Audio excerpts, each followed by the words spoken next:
Donc, une introduction au principe d'autodétermination en contexte de logement supervisé. Euh, je vous amène en fait tout de suite à cette question-là au programme un peu qu'est-ce qu'on a. On va regarder d'abord qu'est-ce que c'est l'autodétermination. C'est un terme qui n'était pas nécessairement familier il y a 10 ans, même il y a 5 ans encore. Ce n'était pas un terme qu'on utilisait souvent. Pourtant, c'est un concept qui existe depuis longtemps, mais qui prend de plus en plus de place en fait dans toute la façon de penser l'intervention auprès des personnes qui ont une déficience intellectuelle, des personnes autistes. Donc, de réfléchir en fait à qu'est-ce que c'est l'autodétermination, c'est assez rapidement aussi se questionner sur comment mettre en œuvre cette autodétermination-là dans les milieux résidentiels. Donc, vous allez voir, on va être très concret, très pragmatique. Là. Je ne vais pas pelleter le nuage avec vous aujourd'hui, je vous le promets. On va prendre le temps de définir, de regarder c'est quoi l'autodétermination. Puis ensuite, de façon très concrète, à travers toutes sortes de situations, on va voir comment ça peut venir influencer notre façon de penser, en fait, ces différents milieux, les différents milieux résidentiels dans lesquels vous êtes. Donc, quand on parle d'autodétermination, bien d'abord, pourquoi cette activité-là? En fait, pourquoi on en arrive à se parler d'autodétermination aujourd'hui? Une chose qui est importante de se dire, c'est que l'accompagnement en logement supervisé, c'est quelque chose qui est quand même assez nouveau. Il y en a certains qui le font, là, puis je vois les gens de Rêve à nous, je vois les gens de certains milieux qui sont là, dans cet accompagnement-là depuis déjà plusieurs années, mais il y a quand même en ce moment une effervescence, en fait, dans le développement d'une approche où on cherche à accompagner les personnes, non pas dans un cadre institutionnel comme on l'a toujours, comme on l'a longtemps connu. Je pense par exemple aux ressources intermédiaires ou d'une certaine façon au RAC ou aux ressources de type familial, mais dans une modalité qui est plus proche en fait du logement communautaire, où on est finalement chez soi, où on vit dans son domicile, mais où on est soutenu dans différentes activités de la vie quotidienne, dans les relations interpersonnelles qu'on a à nouer également. Donc, c'est quelque chose qui est quand même assez nouveau, qui prend de plus en plus de place, en fait, puis qui se structure davantage. C'est aussi une façon de se donner une certaine vision de l'accompagnement résidentiel.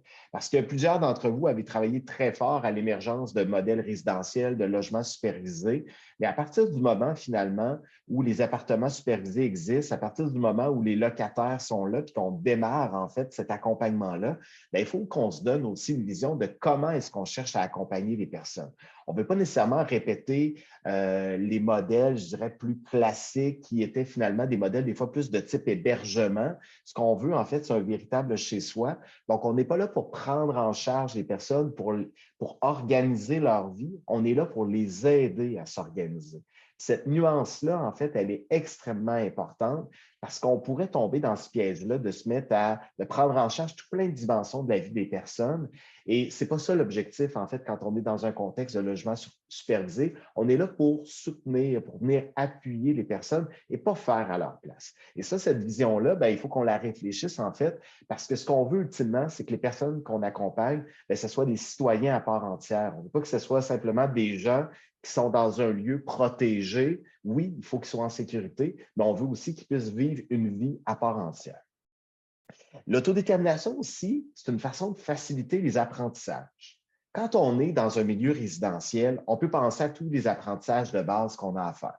Apprendre à se faire à manger, apprendre à faire son ménage, apprendre à organiser son emploi du temps. Donc, il y a plein d'apprentissages comme ça. Il y a aussi des apprentissages plus relationnels. Apprendre à interagir avec ses voisins, apprendre à mettre ses limites et tout ça.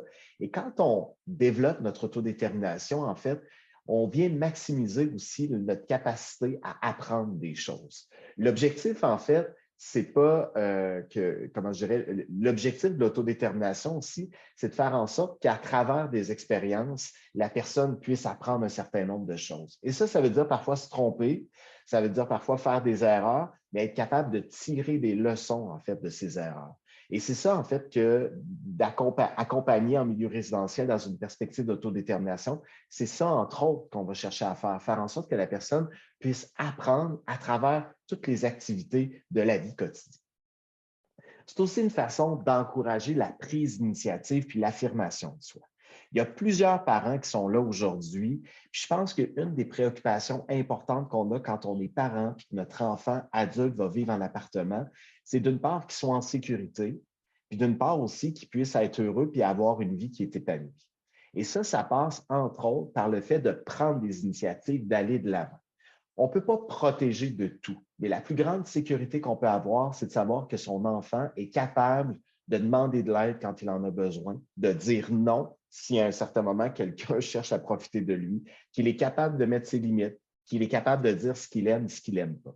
Si on se place dans une posture où on décide tout à la place de la personne, qu'on l'organise, qu'on l'encadre dans tout, bien, il y a toujours ce risque-là que la personne devienne passive. C'est un peu le principe de la cage dorée. Si je me retrouve dans une cage dorée à un certain moment, ben je vais attendre, je vais être passif, je vais attendre qu'on me donne ce que j'ai besoin, mais je ne prendrai plus d'initiative. Et en fait, c'est toujours ça qu'on va chercher à faire, que la personne prenne des initiatives, qu'elle soit proactive, qu'elle aille vers l'action. Est-ce que ça veut dire qu'elle va tout faire bien du premier coup? C'est certain que non. Mais ultimement, c'est gagnant de développer cette prise d'initiative-là parce que c'est comme ça qu'on va apprendre des choses. Donc, on ne veut surtout pas que la personne devienne passive puis en attente. On veut finalement que la personne s'organise. Si moi, par exemple, demain matin, il y a toujours quelqu'un qui m'organise mes loisirs. Hein, on me dit, voici, qu'est-ce que tu peux faire comme loisir, voici tel spectacle où aller, puis qu'on décide pour moi, puis qu'on m'organise des loisirs, ça se peut qu'à un certain moment, je prenne une position passive où j'attende qu'on me propose des loisirs. Par contre, si on m'aide à m'organiser, parce que moi, j'ai vu qu'il y a un spectacle qui m'intéresse en ville, j'aimerais ça aller le voir. J'ai besoin d'un peu d'aide pour m'organiser, parce que peut-être au niveau de l'horaire, peut-être un peu de difficulté, peut-être besoin de penser le transport pour me rendre à cette activité-là et qu'on m'aide à m'organiser. Bien, c'est comme ça que j'apprends des choses finalement, puis que je vais être plus proactif. Donc, encourager la prise d'initiative, encourager l'affirmation de soi aussi. C'est important de savoir dire non. Mais pour savoir dire non, il faut que j'aie des occasions de dire non, puis il faut qu'on m'écoute quand je dis non également, pour que j'apprenne que je sache que j'ai le droit de dire non. On va y revenir un petit peu plus tard là-dessus, mais ça, c'est extrêmement important.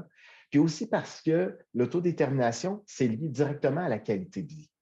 Imaginez-vous que demain matin, en fait, dans votre vie, vous menez la vie qu'on vous dicte, vous menez la vie, en fait, qu'on vous dit de mener, puis qu'il n'y a rien dans votre vie qui correspond à vos intérêts, à vos préférences, à ce que vous aimez, que finalement, on vous organise dans vos loisirs, qu'on décide des choses pour vous dans toutes les dimensions de votre vie, bien, il y a un certain moment où vous allez perdre goût à la vie également. Donc, s'autodéterminer, c'est aussi améliorer sa qualité de vie parce que c'est l'idée d'être capable de se connaître dans ses intérêts, ses préférences, puis faire des choix aussi qui vont être conséquents avec tout ça. Donc, je vais juste situer ça de base. Je pourrais continuer cette liste-là de toutes les bonnes raisons de travailler dans une perspective d'autodétermination. Mais pour moi, c'est comme juste pour se donner déjà un petit socle pour démarrer sur ce plan. Donc, de quoi il s'agit? J'aurais pu vous faire 2 heures de définition. Là, puis si un jour je vous rencontre dans un cours universitaire, on se fait 3 heures juste pour nuancer toutes les définitions de l'autodétermination. Mais pour aujourd'hui, en fait, je vous donne juste une définition, en fait, que je trouve qui est simple de ce qu'est l'autodétermination. C'est avoir la possibilité d'exercer du contrôle sur des dimensions qu'on juge importantes dans sa vie. Exercer du contrôle, en fait, là, c'est pouvoir décider, d'avoir la possibilité finalement d'organiser, de décider des petites choses qui peuvent être toutes simples dans notre vie. Le repas, mon emploi du temps, les activités que je vais faire, mais ça peut être aussi de décider de la décoration de mon appartement, de comment je l'organise, ce meuble-là, de où est-ce que je range mes chaudrons dans ma cuisine, de qui j'invite chez nous aussi, puis qui j'invite pas chez nous aussi. Donc, c'est d'être capable de pouvoir exercer du contrôle sur des petites choses comme ça, d'avoir des petites choses toutes simples, mais aussi sur des questions plus importantes. Donc, s'autodéterminer, c'est choisir les relations d'amitié, être capable finalement peut-être d'avoir une relation amoureuse. Donc, tous ces éléments-là, en fait, ça fait partie de ce que ça veut dire s'autodéterminer. C'est d'avoir finalement la vie qu'on souhaite véritablement avoir. Ce qu'on sait, c'est quand il est question des personnes qui ont une déficience intellectuelle ou encore des personnes autistes, parfois, il y a ce défi-là supplémentaire qui s'ajoute où tout l'encadrement qui a été mis autour des personnes fait en sorte que parfois les personnes se mettent dans une position d'attente par rapport à l'extérieur. Autrement dit, elles attendent qu'on décide pour elles, qu'on fasse pour elles, ou encore elles se placent dans une position où le fait d'exprimer des intérêts, des préférences, de reconnaître des intérêts et des préférences, bien, ça peut être quelque chose qui est un peu plus difficile, qui demande du temps et qui demande de l'appui. Donc, c'est pour ça que tout cet aspect-là devient extrêmement important à travailler parce que, comme je l'ai dit tout à l'heure, bien, c'est garant aussi d'une meilleure qualité de vie quand je suis capable de développer mon autodétermination. Puis je vous ai mis quelques exemples de qu'est-ce que c'est l'autodétermination. S'autodéterminer, c'est être capable d'exprimer une préférence. On est dans la salle commune, finalement, dans le milieu résidentiel, d'autres locataires sont là, on est en train de discuter. Est-ce que moi, je suis capable de dire ce que j'aime ou, dans le fond, je vais dire ce que je pense que les autres veulent entendre? Est-ce que je suis capable de dire ce que je préfère? Moi, j'aime ça lire, j'aime ça sortir, j'aime ça aller voir tel spectacle. Est-ce que je vais dire que j'aime ça alors que j'aime pas ça? Si on me propose un loisir, est-ce que je suis capable de dire, ben moi, ce loisir-là, non, je ne participe pas parce que ça ne me tente pas. Ou au contraire, moi, j'aimerais ça qu'on s'organise une activité ensemble parce que je vous aime bien et j'aimerais ça qu'on fasse une sortie ensemble. C'est aussi, par exemple, être capable de faire valoir ses droits. C'est quoi les droits d'un locataire? Il y a des droits qui existent. C'est quoi la connaissance qu'on a des droits d'un locataire? Des droits, puis évidemment, le pendant, des responsabilités aussi. Parce que quand je suis locataire puis que je signe un bail, c'est un acte qui est légal. Là, il y a une portée de tout ça. Qu'est-ce que je connais de mes droits comme locataire, puis comment les exercer aussi, ces droits-là? Faire des choix, prendre des décisions, c'est souvent ce qui revient au premier plan là, quand on parle d'autodétermination. Des choix, hein, si on me donne l'option entre deux choses, est-ce que je suis capable de choisir? Est-ce que je suis capable aussi de prendre une décision, de dire, ben moi, j'ai décidé aujourd'hui que je m'organisais telle activité ou je fais telle sortie ou j'invite un ami à souper, par exemple, des choses comme ça. Être capable de prendre des initiatives dans le quotidien. Prendre des initiatives, ça peut passer par le fait de résoudre des problèmes par soi-même, de tenter de résoudre des problèmes par soi-même. Et ça, je trouve ça intéressant parce que dans le quotidien, il y a un paquet de petits problèmes, en fait, qui se posent constamment. Moi, j'aime toujours utiliser l'exemple de la cuisine parce que dans la cuisine, il y a un paquet de petits problèmes à résoudre. Quel ustensile de cuisine j'utilise pour ci, pour ça? Qu'est-ce que je mets dans le poêle pour pas que mes œufs collent? Comment finalement régler tous ces petits éléments-là? Comme accompagnateur, en fait, je peux être tenté de donner la réponse. Je peux être tenté de dire, ben, écoute, pour cuisiner comme ça, mets ça comme ça, fais ça comme ça, tu vas voir, ça va bien aller. Puis parfois, il faut faire aussi des propositions. Mais c'est toujours intéressant de commencer par la question, d'attirer l'attention de la personne, par exemple, sur un problème qui est en train de se poser, puis de dire, comment tu réglerais ça, toi, ce problème-là? Et je me rappelle, il y a quelques années de ça, j'avais accueilli chez moi un jeune adulte qui avait une trisomie 21, qui venait de France, donc qui était venu, en fait, dans un contexte d'échange. Il vient passer 6 semaines chez nous.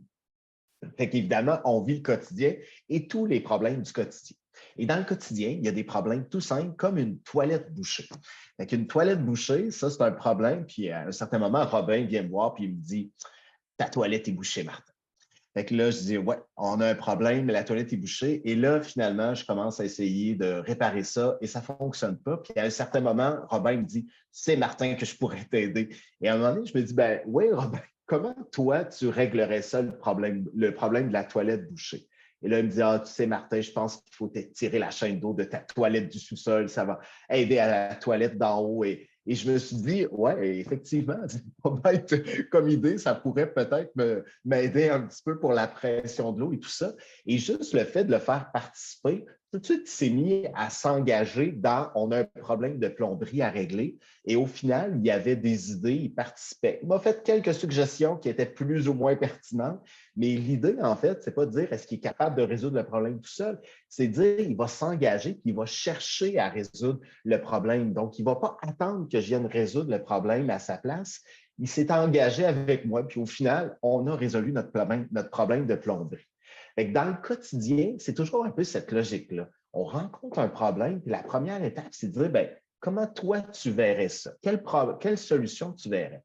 Peut-être que la solution pour moi est vraiment évidente. Mais si je suis capable d'amener la personne à nommer des solutions, puis parfois à les tester, des fois en sachant que ce n'est pas nécessairement la bonne solution, mais on va la tester, puis est-ce que ça a marché ou ça n'a pas marché? Bien, on revient en arrière, hey, finalement, on a essayé ça, ça n'a pas fonctionné. Pourquoi ça n'a pas fonctionné? Qu'est-ce qu'il faut faire la prochaine fois?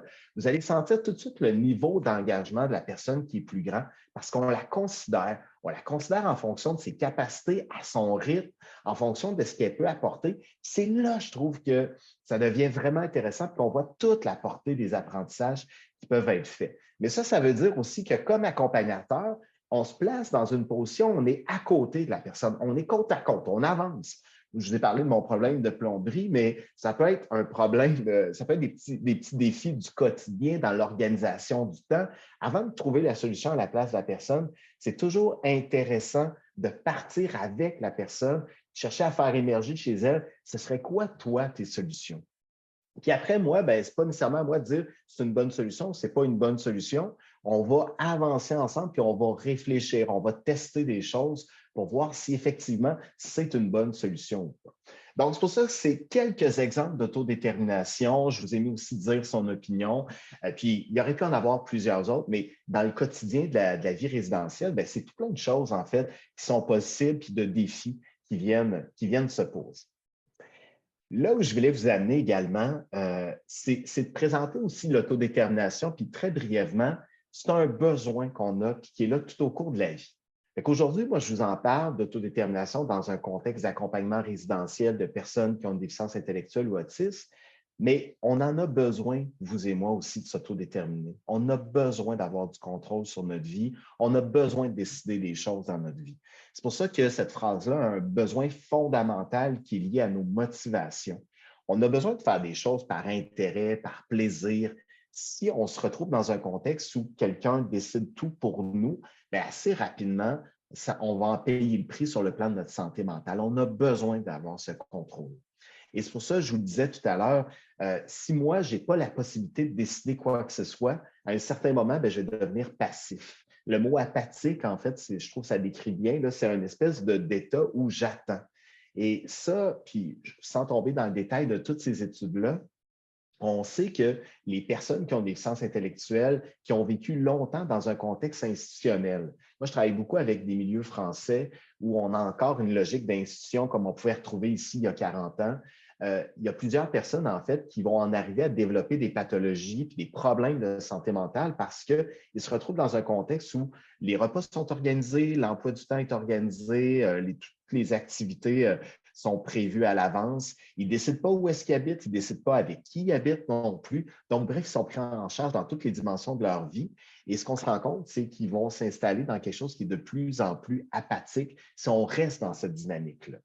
Pour certaines personnes, ça va les amener à développer des comportements qui vont être problématiques. Comportements problématiques, je ne voulais pas mettre le mot trouble de comportement, mais c'est cette idée-là aussi parfois de dire, si je ne peux pas décider quoi que ce soit sur une dimension de ma vie, je vais peut-être avoir des gestes qui sont plus problématiques sur d'autres dimensions. Je vous donne un petit exemple qui va peut-être vous faire sourire, mais en même temps, vous avez peut-être rencontré cette difficulté-là. Vous avez été jeune adulte, vous aussi, un jour, probablement dans votre premier appartement ou votre premier logement. Donc, replongez-vous à cette étape-là de votre vie où là, c'est terminé le domicile familial et là, enfin, vous êtes chez vous. Quand vous êtes chez vous, évidemment, là, enfin, vous avez du contrôle. Vous avez peut-être débordé des fois. Vous avez peut-être eu des soirées avec des amis invités à la maison. Vous avez peut-être des fois fait des dépenses un peu, je dirais, impulsives. Et il y a quelques années, je travaillais avec un milieu résidentiel du côté de la France de type logement supervisé et il y avait deux bons amis, deux jeunes hommes entre 25 et 30 ans, disons, qui se connaissent déjà et qui deviennent voisins dans un modèle de logement supervisé. Et disons que leur amitié, en fait, se raffermit parce que là, on est voisins, on a 25, 26, 27 ans. Et oui, deux jeunes hommes qui avaient une déficience intellectuelle, deux jeunes hommes trisomiques d'ailleurs, mais des jeunes adultes d'abord et avant tout, qui ont une vie de jeunes adultes.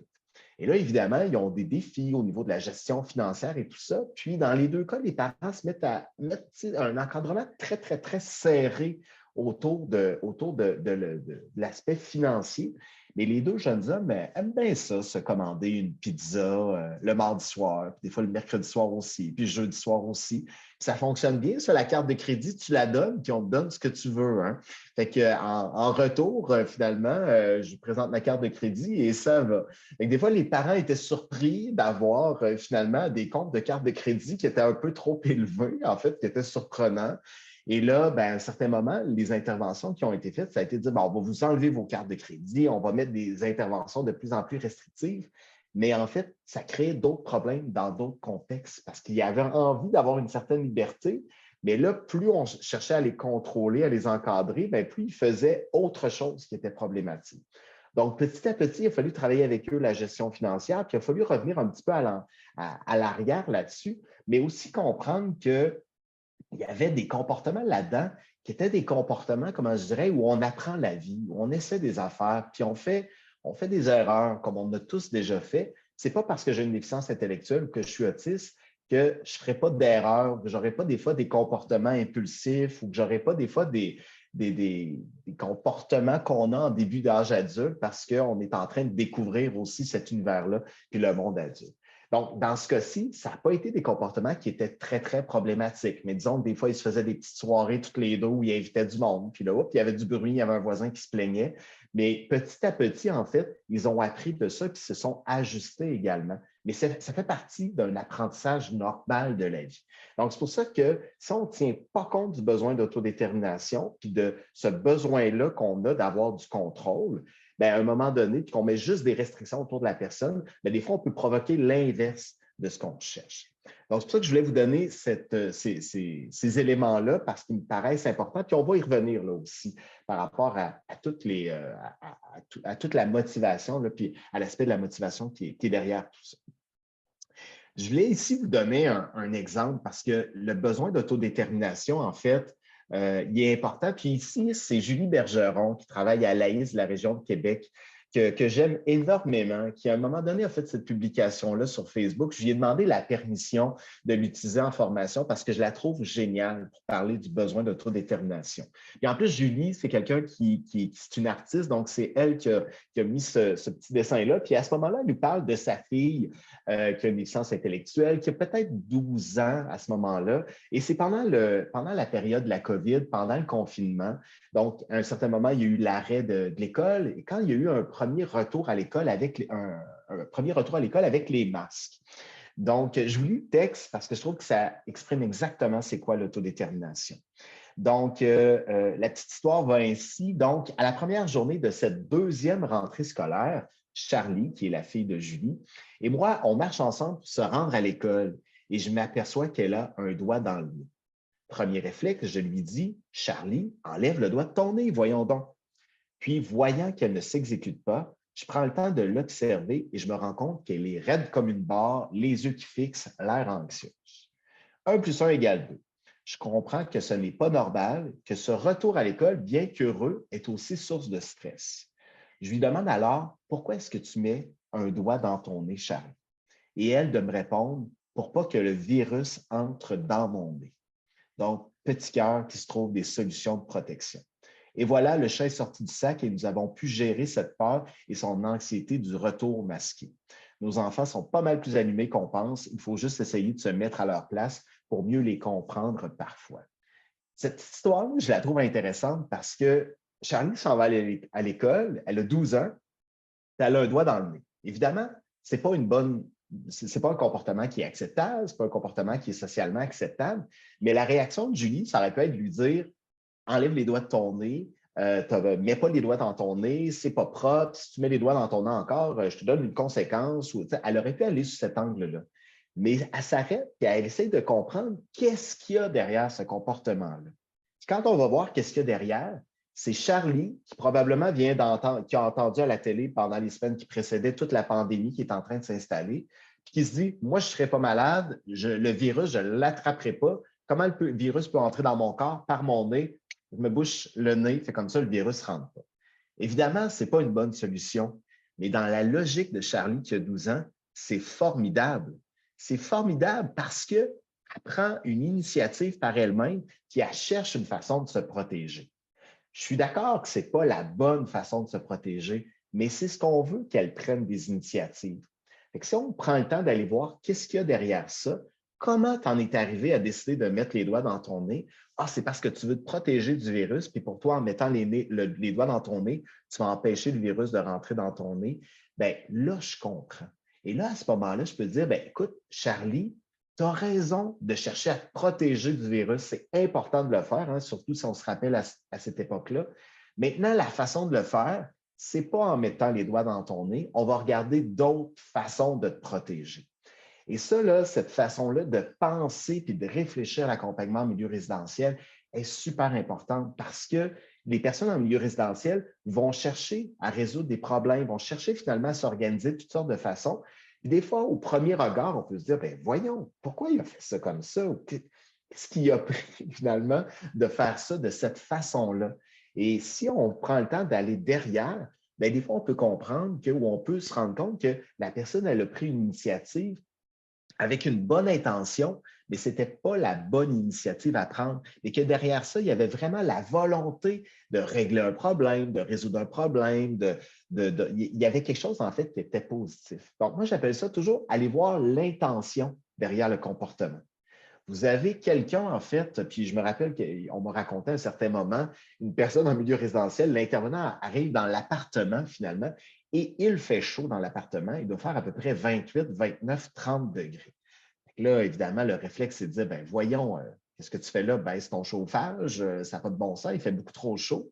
Là, la personne n'est pas très contente de baisser son chauffage. Après avoir comme un peu investigué, mais qu'est-ce qui se passe? Pourquoi tu mets le chauffage aussi fort? La personne finit par dire, ben, la sécheuse ne fonctionne plus, puis j'ai besoin que mes vêtements sèchent. Fait que j'ai monté le chauffage de mon appartement pour que mes vêtements sèchent plus vite.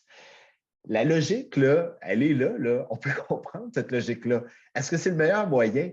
Non. Mais à partir du moment où je me dis, OK, là, ta sécheuse ne fonctionne pas, tu es gêné de venir demander de l'aide pour ta sécheuse. C'est que tu as essayé de trouver un moyen, un autre moyen pour que tes vêtements sèchent, tu as monté le chauffage de ton appartement.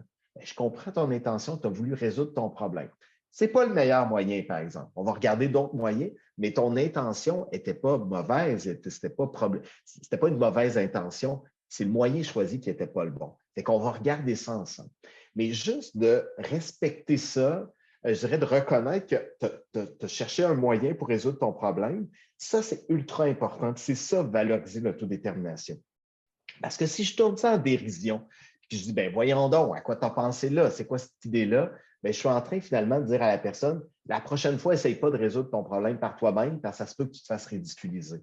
Fait que l'idée, c'est d'éviter de tourner ça en dérision, puis d'être capable de dire, ben, hey, je comprends, je vais essayer de trouver un moyen. Ce moyen-là, par exemple, ce n'est pas le meilleur, puis il y a peut-être d'autres moyens qu'on pourrait regarder ensemble, puis on va trouver ensemble des solutions à la situation que tu vis. Donc, voilà un petit peu. Fait que merci à Julie qui a partagé cet exemple-là que je trouve tellement délicieux du retour à l'école et une histoire de doigts dans le nez. Donc, je vous amène en fait sur quelques petits éléments, là, puis je ne vais pas être trop théorique. Là. Vous avez un petit schéma devant vous. Et là, oh, je viens de me rendre compte. Oui, non, ça va. Il est bien à terre. Donc, vous avez un petit schéma, en fait. Puis tout à l'heure, je vous disais, l'autodétermination aussi, ça part beaucoup de notre motivation. Et je reviens là-dessus, on veut des personnes qui vont être proactives, on veut des personnes qui agissent, on veut des personnes qui se mettent en action. Et des fois, c'est intéressant de se dire, bien, les personnes qu'on accompagne en milieu résidentiel, est-ce qu'ils sont en action? Puis quand ils agissent, c'est quoi leur motivation à agir? Et c'est pour ça que vous avez un terme tout à droite du schéma qui est devant vous, qui est le terme à motivation. Ça veut dire quoi, à motivation, être à motivé? Ça, c'est la personne qui serait complètement passive. C'est la personne qui attend finalement qu'on décide pour elle puis qu'on fasse pour elle. C'est la personne, en fait, qui est un petit peu plus résignée. Dans le fond, moi, j'appelle ça là, les gens qui se laissent porter par le vent, un peu comme si, si ça vente à droite, je m'en vais à droite, si ça vente à gauche, je vais à gauche. C'est vraiment les personnes qui ont plus de difficultés à exprimer leur opinion, à exprimer leur point de vue, à exprimer leurs préférences. C'est les gens qu'on a besoin d'aller un petit peu plus chercher pour qu'ils puissent exprimer quelque chose. Des fois, quand on va, par exemple, être en groupe, il y a de ces personnes-là qui sont plus silencieux, qui sont plus observateurs. Ça se peut qu'ils soient bien dans ce rôle d'observateur-là, mais c'est bien de leur tendre la perche aussi pour dire, toi, qu'est-ce que tu en penses? Comment tu vois les choses? C'est quoi ton avis là-dessus? Qu'est-ce que tu as comme projet? Qu'est-ce que tu vas faire aujourd'hui, toi? Est-ce que tu as des projets pour ta journée? Donc, de toujours aller chercher les personnes qui sont un petit peu plus dans cette dynamique-là passive pour les encourager à l'action. Concrètement, je suis en train de faire le ménage, par exemple. Je suis en train d'aider quelqu'un à faire le ménage de son appartement. Si je fais le ménage puis que je dis à la personne, ben OK, là, maintenant, fais ça comme ça. Maintenant, c'est le temps de balayer le plancher. Maintenant, c'est le temps de ranger la cuisine. La personne qui est dans ce niveau-là de la motivation, elle ne va pas s'opposer généralement. Elle va faire ce que je lui demande. Mais elle va être vraiment toujours dans cette posture-là de s'exécuter et pas de prendre l'initiative. Donc, pour les personnes qui sont à ce niveau-là, ça devient intéressant de dire, bon, ben, on commence par quoi pour faire ton ménage? C'est quoi la première chose qu'on devrait faire? Là? Si on est aujourd'hui, je te donne un coup de main pour faire le ménage, c'est quoi la première chose à faire? Par quoi on commence? On commence par le plancher. Parfait, je t'accompagne, on fait le plancher. Qu'est-ce que moi je fais? Qu'est-ce que toi tu fais? Ou comment on s'organise ensemble? Et là, on essaie le plus possible de faire en sorte que la personne initie, propose des choses. Les personnes qui sont à ce niveau-là de la motivation, dans notre groupe, là, en milieu résidentiel, ce n'est pas ceux-là qui nous causent du problème. Ce n'est pas ceux-là qui sont difficiles parce que généralement, c'est des gens, en fait, qui vont attendre, qui vont être plus passifs. Ce n'est pas eux qui vont être dérangeants dans un groupe. Mais parfois, à moyen long terme, ça peut devenir un enjeu parce que comme c'est des gens qui prennent peu d'initiative, parfois, ils ne demandent pas beaucoup d'aide non plus. Puis parfois, ben, les problèmes sont rendus loin quand on se rend compte qu'ils ont besoin d'aide pour quelque chose. Exemple classique que j'ai vu aussi il n'y a pas tellement longtemps, il y a la fameuse fuite d'eau en dessous du robinet. Là. La goutte d'eau en dessous du robinet. Et là, la personne, finalement, n'en parle pas, mais éponge un peu à tous les jours l'eau qu'il y a en dessous de son robinet, en dessous de l'évier de la cuisine. Elle éponge, elle éponge, elle éponge pendant une semaine, 2 semaines, 3 semaines, un mois. Puis là, quand finalement, elle finit par dire, hop, je pense qu'il y a peut-être un problème là, bien là, le bois a gonflé, puis là, bon, c'est brisé, puis là, c'est un petit peu plus compliqué à réparer tout ça. Donc, c'est pour ça que c'est des gens qu'il faut quand même repérer, ceux qui, je dirais, qui ont un profil un petit peu plus passif. Il faut s'assurer finalement de maximiser leur participation. Autre niveau, hein, quand on regarde, puis on s'en va toujours plus vers la gauche, on s'en va vers toujours plus d'autodétermination, il y a un niveau où on appelle agir pour faire face à des pressions qui sont externes ou des pressions internes. Ça, c'est les gens qui vont agir, hein, qui vont se mettre en action s'ils ont un gain immédiat. Ça, là, si je fais le parallèle, c'est comme aller travailler pour avoir un salaire. Hein. Si votre seule motivation à aller travailler, c'est le salaire, généralement, ça fait un temps, mais ça ne fait pas longtemps parce que ce qui fait en sorte qu'on va être motivé, par exemple, par quelque chose, ce n'est pas juste le gain externe. À un certain moment, puis c'est pour ça que vous allez le voir plus loin, il faut que ça fasse du sens. Il y a plein de tâches en milieu résidentiel là, qui ne sont pas les plus palpitantes. Faire son ménage, ce n'est pas ça qui est le plus palpitant, ce n'est pas ça qui est le plus intéressant. Puis moi, je donne souvent cet exemple-là, par exemple, parce que moi, je l'ai vécu parce qu'à une autre époque, je travaillais dans un milieu où justement, on développait des habiletés résidentielles. Et là, on avait un beau programme de formation à des tâches extraordinaires comme faire son ménage, faire son lit, préparer les repas, laver la salle de bain. Donc, des tâches qui ne sont pas nécessairement toujours palpitantes. Et là, on avait des enjeux de motivation, hein, c'est-à-dire que les jeunes adultes qui se préparaient à aller vivre en appartement, ben, à un certain moment, ils se démotivaient. Puis là, on disait, ben oui, mais là, si tu ne fais pas ces apprentissages-là, tu ne pourras pas aller vivre en appartement. Puis là, à un certain moment, ils nous disaient, ben c'est bon, je n'irai pas vivre en appartement d'abord. Tu sais, ça ne me tente pas, moi, d'apprendre, de faire le ménage. Puis là, on disait, oui, mais là, c'est important de vivre en appartement. Puis là, on était toujours dans ces enjeux-là. Des fois, on mettait des renforçateurs pour encourager les personnes à faire ces apprentissages-là, mais on avait toujours des succès, un succès qui était plus ou moins là. Puis petit à petit, en fait, il a fallu qu'on change tout le programme de formation parce que, comme je le dis souvent, là, dans votre premier appartement, la première chose qui vous est passée par la tête, ce n'est pas mon Dieu que je suis chanceux maintenant de faire mon ménage par moi-même. Ce n'est pas ça votre motivation initiale. Votre motivation était probablement plus du genre, c'est donc bien formidable maintenant, je peux inviter des amis chez nous quand je veux, je peux manger ce que je veux, je peux me laisser traîner si j'ai envie de me laisser traîner.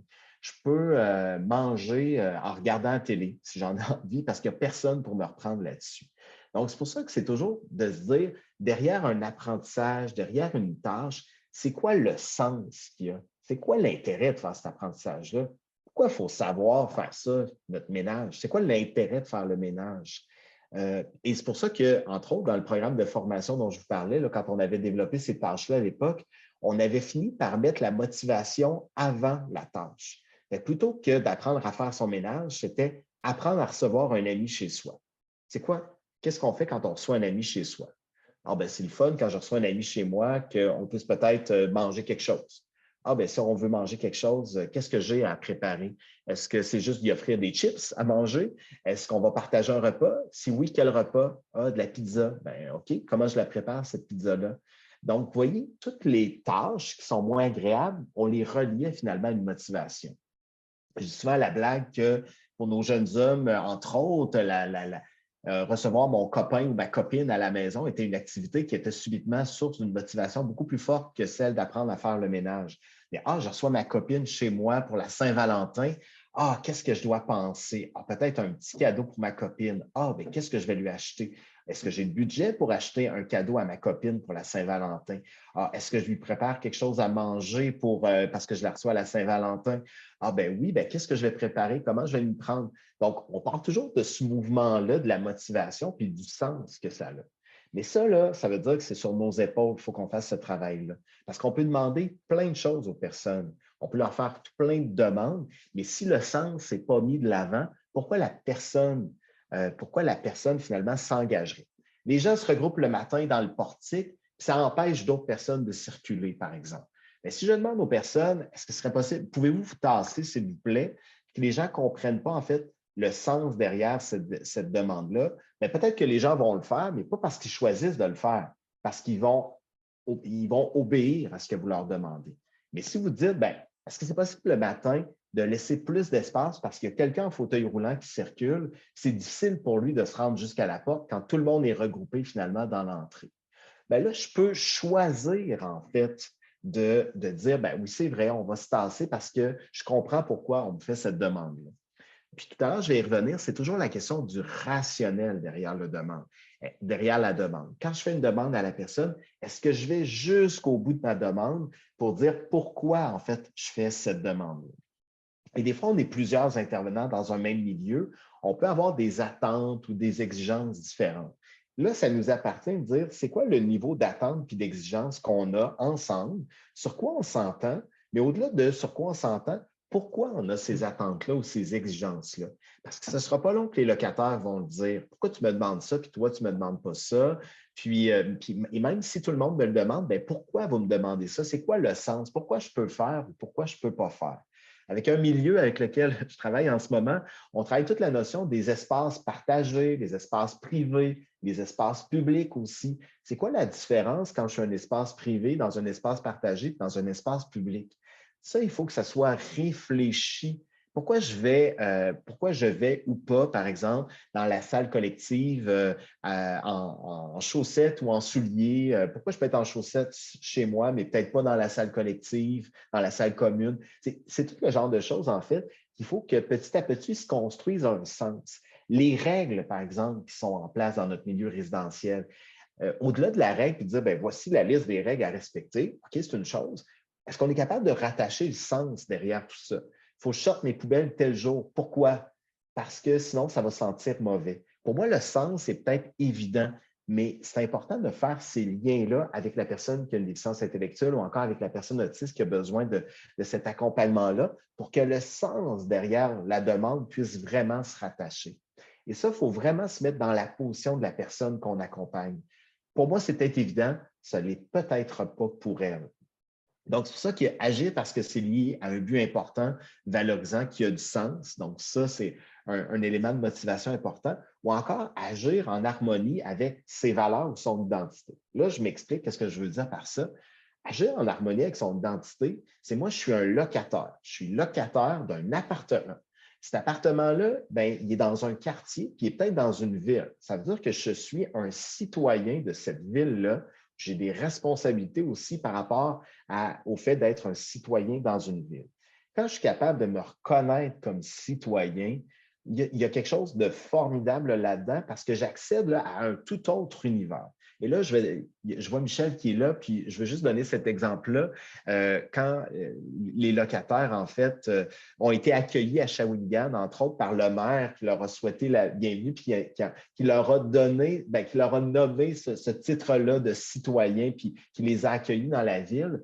Il y avait quelque chose de symbolique et de très émouvant d'ailleurs là-dedans, mais il y avait quelque chose aussi de dire hey, vous êtes des citoyens à part entière. Fait que moi, si je suis un citoyen puis je me reconnais comme un citoyen, bien, il y a des choses que je vais faire. Je suis un citoyen, fait que je vais peut-être aller à la bibliothèque de Shawinigan, par exemple, dans ce cas-ci. Je vais peut-être participer à une fête du quartier. Je vais peut-être me sentir tout à fait légitime d'être bénévole, par exemple, dans un événement de la ville où je vais faire des choses en harmonie avec ça. Je vais peut-être aller voter aux élections municipales aussi parce que je le connais, le maire. Je l'aime bien, je vais voter pour lui. C'est tout ça, en fait, qui est en train de se jouer parce que là, j'agis puis je vais prendre des initiatives en fonction de qui je suis, mon identité. Mais ça, parfois, il faut que je me fasse refléter pour que petit à petit, je m'approprie ça. Et je vous donnais cet exemple-là parce que j'avais trouvé que c'était un beau moment où on disait aux locataires, là, vous êtes, vous êtes des citoyens à part entière comme tous les autres citoyens de Shawinigan avec les mêmes droits, mais aussi avec les mêmes responsabilités. Puis on a besoin de vous, puis vous avez besoin de nous, puis on compte l'un sur l'autre là-dedans. C'est pour ça que c'est un exemple, mais une identité, on en a tout plein, citoyen. Une autre identité qui est importante, c'est je suis un voisin. Être un voisin, par exemple, un locataire, hein, j'ai un voisin, mon voisin d'à côté, mon voisin d'au-dessus. Qu'est-ce que ça veut dire être un voisin? C'est quoi les bons comportements ou les comportements adoptés pour un bon voisinage? Qu'est-ce que ça veut dire être un bon voisin, par exemple? Bien, ça, c'est une identité. Moi, en tant que voisin, qu'est-ce que je fais? Qu'est-ce que je ne fais pas? Et ça, il faut que c'est tous des rôles, en fait, qu'on s'approprie petit à petit. Fait que des fois, ça peut être intéressant aussi, justement, d'aborder les locataires de cette façon-là, de dire, bien, toi, en tant que voisin, tu es dérangé, par exemple, parce que tu dis que ton voisin d'à côté fait du bruit. Bien, comme voisin, qu'est-ce que tu penses que tu peux faire par rapport à ça? Ça n'a pas toujours besoin d'être l'intervenant qui va parler à l'autre locataire pour dire tu fais du bruit, tu déranges ton voisin. Des fois, ça peut être d'aider le locataire à dire ben, comment tu pourrais lui dire ça qui fait du bruit, puis comment ça pourrait se passer, puis moi, je vais t'aider à jouer ton rôle de voisin parce que des fois, quand on est voisin, il faut qu'on négocie des choses entre voisins. Tu sais, regarde, c'est correct que tu écoutes de la musique, mais on peut s'entendre que rendu à 9h30 ou 10h le soir, c'est moins fort? Ou moi, est-ce que je peux te dire que je sais pas moi, le lundi soir, là, je dois me coucher tôt parce que je me lève très tôt le mardi. Puis est-ce qu'il serait possible le lundi soir que tu baisses la musique plus tôt, par exemple? On négocie des choses parce qu'on est des voisins. Puis là, on pourrait parler de plein d'identités qu'on a comme ça, mais c'est des exemples, en fait, là, que je vais vous donner, où quand moi, comme voisin, ben, j'agis, ben là, je vais prendre bien plus d'initiatives quand j'ai un rôle comme ça là, que je me reconnais. Puis ensuite, bien, tout le reste, c'est agir par intérêt, par plaisir, par satisfaction. Ça, je trouve, c'est les motivations, en fait, qui sont les plus fortes. Quand on fait des choses parce que ça nous fait plaisir, parce qu'on trouve ça important de le faire, parce qu'on se sent satisfait, il y a certains locataires, des fois, avec qui je suis en relation, puis je vois tout le lien de soutien mutuel qui naît entre les locataires aussi. Je pense à un locataire qui m'a contacté récemment pour me parler d'un autre locataire, puis qui me disait, tu sais, euh, je l'aide à sortir de sa coquille. Hein. Je pense que des fois, il a besoin d'un coup de main pour sortir de sa coquille. Puis je me disais, mais c'est donc bien formidable parce que là, c'est un bon voisin, mais là, je vois un bon ami aussi, puis une considération pour l'autre. Et il n'y a rien qui l'oblige à faire ça. Mais je me disais, ah, là, il prend l'initiative, puis là, il vient m'en parler parce qu'il pense que moi, je pourrais être d'une aide dans cette situation-là. C'est ça, en fait, que je trouve qui est une motivation encore plus forte là, à agir. C'est pour ça que ça peut être intéressant. Puis là, on va regarder comment on peut aller vers toujours des motivations qui sont de plus en plus autodéterminées, que ça part de plus en plus de soi. Mais je voulais vous donner, dans un premier temps, un petit peu cette espèce de schéma-là, là, que j'espère pas trop compliqué, mais qui fait un peu toutes ces nuances-là. Fait que nous, après, là, c'est la prochaine, c'est là que je vous amène, comment dans notre façon d'être, on peut venir encourager en fait des motivations qui sont beaucoup plus internes, qui partent beaucoup plus de soi. Et là, quelques stratégies en fait, là, je vous ai mis des éléments, des éléments très, très concrets. Je vais commencer par celui qui est au centre. Celui qui est au centre, moi j'appelle ça en fait les phrases toutes puissantes. On évite en fait les phrases toutes puissantes. Vous avez probablement des locataires ou il y a peut-être des personnes que vous voyez en milieu résidentiel qui vont avoir tendance à venir se valider régulièrement. Est-ce que c'est correct ou c'est pas correct? Est-ce que j'ai bien fait ou j'ai pas bien fait? Vous avez là, vous savez, les personnes qui cognent au bureau là, très souvent pour venir là, juste se rassurer. Parfois, c'est tout à fait correct là, de rassurer les personnes, mais ça peut être l'occasion aussi d'amener la personne à apprendre à se rassurer par elle-même. Plutôt que ce soit moi qui dis, dans ma toute puissance, oui, c'est correct ou non, c'est pas correct, j'amène la personne à elle-même à juger si ce qu'elle a fait, bien, ça va ou ça va pas. Donc, je vais juste vous lire un petit peu la façon dont c'est écrit. On dit donc, par notre langage, nous pouvons parfois prendre une position de supériorité face à l'autre personne. On vient alors confirmer ou non un élément sans donner l'occasion à la personne de réfléchir. Par exemple, plutôt que de dire baisse ton chauffage, on pourrait questionner la personne. Est-ce que tu as chaud? Dans le fond, on aide la personne finalement plutôt que de lui dire quoi faire ou comment faire, ou si c'est bien ou si c'est pas bien.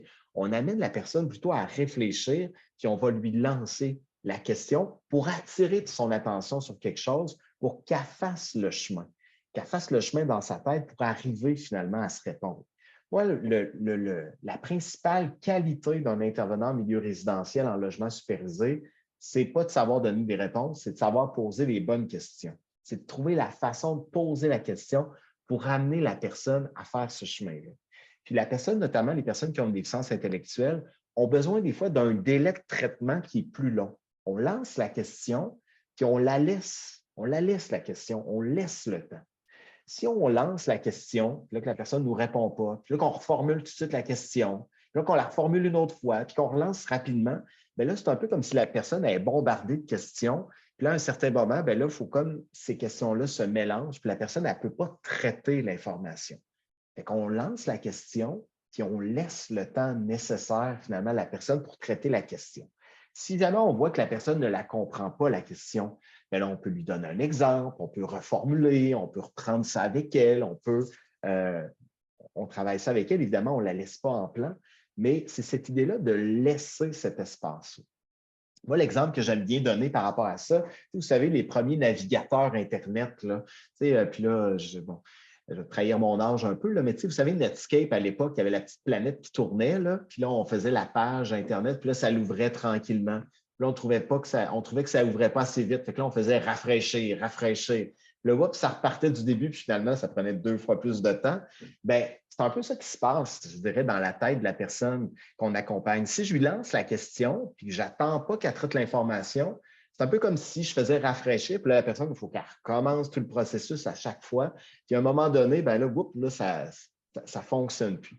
Fait que laisser l'espace à la personne, déposer la question, puis attendez. Vous pouvez revenir des fois quelques minutes plus tard même, ou vous la laissez réfléchir là-dessus, ou vous laissez le temps. Des fois, juste, on est tellement rapide dans le débit que des fois, on ne laisse pas suffisamment cet espace-là. Ça, c'est de façon très concrète, je vous dirais, là, c'est une stratégie parce que quand on fait ça, bien, la personne peut nous répondre, elle fait le chemin, elle nous revient, elle va peut-être y penser le soir, elle va peut-être nous revenir le lendemain, puis on continue la conversation avec elle, mais en s'ajustant véritablement à son.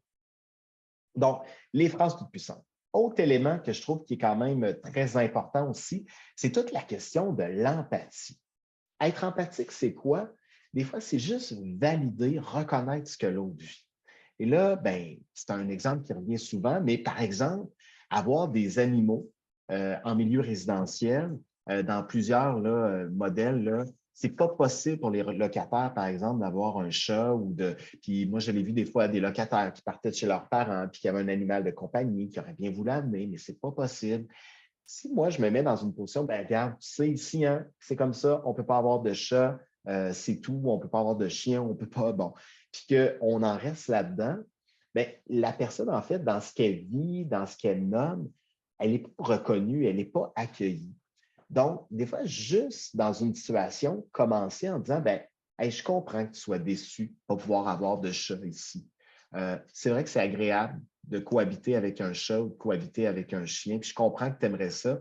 Et malheureusement, ben, c'est pas possible ici, mais je comprends que tu sois déçu. Juste ça, en fait, je suis en train de dire à la personne, tu as le droit de ressentir ce que tu ressens. Tu as même le droit de le dire. Tu as même le droit d'être fâché. Tu as même le droit d'être en colère par rapport à ça. Puis, je vais prendre le temps de t'entendre. Maintenant, le cadre, il est là. Hein, il y a un cadre qui est déjà déterminé, mais je suis capable de t'entendre et de t'accueillir par rapport à ça.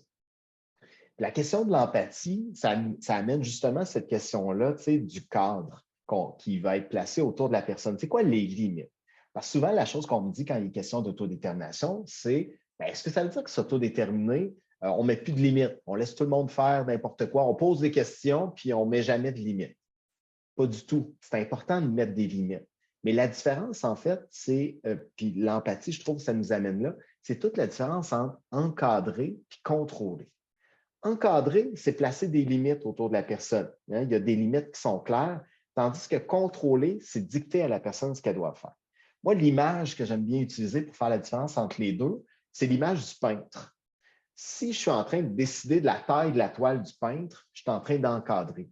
Le peintre, il va y mettre ce qu'il veut sur sa toile, mais la toile, elle a une certaine taille. Si je tiens la main du peintre, là, je suis en train de le contrôler. Puis là, il ne peut pas faire ce qu'il veut, il va faire ce que moi, je décide pour lui. Fait que notre défi, c'est de mettre des limites qui sont claires, mais en laissant toujours à l'intérieur de cette limite-là des choses qui sont possibles. Fait que dans ce cas-ci, je reprends la question par rapport au chat, mais dire, ben, je te comprends, ça serait le fun d'avoir un chat, mais ce n'est pas possible ici. Ça, c'est quelque chose que tu ne peux pas faire. Par contre, tu peux avoir autre chose. Tu aimes ça prendre soin d'un être vivant, peut-être que tu aimerais ça avoir des plantes, peut-être que tu peux prendre soin du chien d'un ami, peut-être que tu peux, il y a peut-être d'autres choses qui sont possibles, puis on regarde qu'est-ce qui est possible, mais ça ne veut pas dire qu'on fait tomber en fait toutes ces limites-là. Il y a des cadres qui sont là. De toute façon, dans notre vie, à tous, on gère avec des cadres, on gère avec des limites. Je ne peux pas rouler à 140 sur l'autoroute, même si j'aurais envie de ça. Il y a des cadres, il y a des limites. Fait que dans ma vie de locataire, bien, il y a des cadres et il y a des limites qui sont là. Et par contre, ça se peut qu'il y en ait certains cadres qui soient frustrants. Puis j'ai le droit, par contre, de l'exprimer que hey, ça, j'aimerais ça que ce soit différent. Je ne peux pas changer ça, mais j'ai besoin de le dire, de l'exprimer. Et c'est là qu'être empathique, c'est d'être capable juste de reconnaître ces émotions-là, que des fois, bien, je peux être déçu, je peux être fâché, je peux être triste, puis d'accompagner, puis d'entendre ça. Autre chose aussi, et là, je vais prendre le temps, là, puis après, on prendra une petite pause si vous voulez bien, quand on se dit du feedback descriptif. Qu'est-ce que ça veut dire, en fait? Des fois, je suis là à accompagner dans le quotidien certaines personnes. Un feedback descriptif, hein, c'est d'être capable de dire à la personne, de décrire ce qui est là, plutôt qu'être toujours en train de dire si c'est correct ou si ce n'est pas correct. Qu'est-ce que je veux dire par ça, là, un feedback descriptif? Imaginons, par exemple, que, et là, je vais prendre l'exemple, vous arrivez dans un appartement, puis disons que l'appartement n'est pas très propre. Hein? C'est pas génial. Donc, si, par exemple, vous entrez dans l'appartement, puis vous dites, ouais, c'est pas mal en désordre ici, c'est pas très propre, bien, vous êtes en train de donner une évaluation. Vous êtes en train de donner ce qu'on appelle du feedback évaluatif. Alors que si vous rentrez dans l'appartement, puis vous voyez l'appartement qui est tout en désordre, puis vous dites, ben, écoute, je suis dans ton appartement, là, je vois, il y a beaucoup de choses par terre, je vois que ton panier de vêtements déborde, je vois que la cuisine n'est pas rangée. Qu'est-ce que tu penses de ça? Est-ce que tu souhaites faire quelque chose par rapport à ça? Vous n'avez pas dit si c'est correct ou si ce n'est pas correct. Vous avez juste décrit ce qui est là. Des fois, comme intervention, on a plus intérêt à décrire ce qu'on voit plutôt qu'à chercher à évaluer ou à dire comment les choses devraient être. Vous avez deux personnes, deux locataires, puis il y a un conflit entre ces deux locataires. Et là, à un certain moment, vous rencontrez les deux locataires, par exemple, puis chacun cherche finalement à vous prouver que l'autre a tort. Bien, vous pouvez, si vous êtes dans un feedback qui est plus évaluatif, vous allez vous positionner par rapport à ça. Si vous êtes dans un feedback qui est plus descriptif, bien, vous allez peut-être dire, bien, écoute, dans le fond, ce que je comprends, toi, Jérémy, c'est que tu penses ça de la situation. Puis toi, Julien, ce que je comprends, c'est que tu penses ça de la situation. Est-ce que j'ai raison? Est-ce que c'est ça que vous pensez chacun de votre côté? Juste d'écrire, en fait, les choses, c'est un niveau d'intervention, des fois, qui va faire en sorte que après, les personnes vont se mettre en action. Je ne suis pas en train de décider pour elles. Et je donne cet exemple-là, entre autres, des défis, des difficultés, des fois, de relations entre les locataires, parce que la tentation peut être forte de dire, ben moi, Jérémy, là, je suis fâché après Julien, je m'en vais voir l'intervenante, puis là, je dis à l'intervenante, là, moi, je veux qu'on rencontre Julien, là, puis là, tu vas nous aider à résoudre notre problème. C'est parce que ça, moi, j'appelle ça la méthode scolaire. Là, hein. J'ai 8 ans, j'ai 10 ans, j'ai 12 ans. Puis là, je suis fâché avec mon ami, je vais voir l'adulte, puis là, l'adulte nous rencontre pour qu'on règle nos problèmes. Des fois, c'est ce modèle-là un peu qui est répété à l'adulte. Mais la vie adulte, c'est pas ça. C'est autre chose qu'on souhaite. Fait que si on tombe là-dedans, puis que moi, comme intervenant, je dis, ben là, je vais vous rencontrer, puis là, voici comment ça va se passer à l'avenir, puis voici sur quoi on s'entend. Bien là, les deux personnes vont tomber dans cette posture-là un peu de là, il y a quelqu'un, il y a l'intervenant qui a décidé pour nous, puis là, voilà, moi, je me mets dans cette position-là où j'accepte ce que l'intervenant a décidé pour nous. Alors que si je dis, ben regarde, dans le fond, Julien, tu es fâché après Jérémy pour cette raison-là. Jérémy, tu es fâché après Julien pour cette raison-là. Parfait. De quoi vous avez besoin, en fait, pour régler votre problème? Bien là, je suis en train de leur donner leur responsabilité, puis pas de prendre la responsabilité, moi, de régler leur problème. Comment est-ce qu'on peut vous régler ce problème-là? Qu'est-ce que vous pouvez faire? Vous avez besoin de quoi à ce stade-ci pour régler ce problème-là entre vous deux? OK, il faut que vous parliez. Parfait. Est-ce que vous avez besoin de moi? Qu'est-ce que vous voulez que je fasse, moi, pour que vous puissiez vous parler? Vous les mettez en action autour de ça plutôt qu'ils viennent déposer problème sur vos épaules. Puis vous allez voir, ils vont se mettre en action autour de ça. Ça va être beaucoup plus efficace même sur le moyen et long terme. Donc, juste avant la pause, je vous ai laissé sur ces trois éléments-là, ces trois exemples-là. Je vous en amène deux autres, en fait, là, très concrètement, quoi faire. J'en ai parlé un petit peu plus, en fait, mais juste ajouter le rationnel aux demandes qu'on fait. On se retrouve souvent, quand on est en milieu résidentiel, à accompagner des locataires, à leur faire des demandes sur certaines choses, leur faire des rappels. Donc, juste avoir ce souci-là du rationnel derrière ça. Comment est-ce que, dans le fond, pourquoi est-ce que je fais la demande que je fais? Donc, ça, j'en ai parlé tout à l'heure. Et autre élément, en fait, qui est important aussi, dans la mesure du possible, offrir des choix. Quand on cuisine, par exemple, quand on aide un locataire dans la réalisation des tâches de la vie quotidienne, c'est rare qu'il y ait une seule façon de faire les choses. Donc, si on est en train d'enseigner quelque chose, bien, plus on va donner de choix à la personne, plus ça va faire en sorte qu'elle va s'approprier les choses à sa façon. Est-ce que tu aimes mieux cuisiner debout derrière ton comptoir ou tu aimes mieux amener tout sur la table de la cuisine puis cuisiner directement sur la table pour ensuite ramener les choses dans la cuisine? On s'entend qu'un ou l'autre, là, on a probablement, vous et moi, des habitudes différentes là-dessus. C'est bien correct. Fait que plus on va donner des choix à la personne, puis la personne va dire: ah, ben moi, j'aime mieux m'installer sur la table parce qu'il y a plus d'espace puis je vois mieux les choses, ben c'est correct. Donc, d'offrir des choix, puis d'accepter également les choix que la personne va faire. Donc, que ce soit les menus de la semaine, que ce soit l'organisation du temps. Donc, plus on va offrir des choix, bien, plus on vient renforcer aussi les occasions d'autodétermination. Donc, voilà quelques éléments. Je veux vous amener vers autre chose ici. Et là, je vais passer un peu plus rapidement parce qu'on va décortiquer ce grand schéma-là ici. Puis, je veux vous donner encore une fois des exemples très concrets.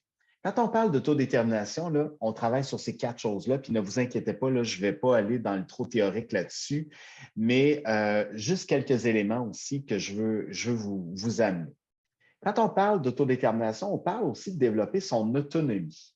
Et développer son autonomie, en fait, dans notre façon de voir les choses, être autonome, en fait, c'est souvent comme si on faisait les choses tout seul. Hein? Quand on cherche à développer l'autonomie de nos enfants, on veut qu'ils soient capables de faire les choses seuls.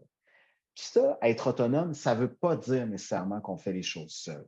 Ça, c'est la définition d'être indépendant. Si je suis indépendant, je fais les choses tout seul. Être autonome, ça veut dire que je suis capable de faire ce qu'il faut pour atteindre mon objectif, mais j'ai peut-être besoin des autres.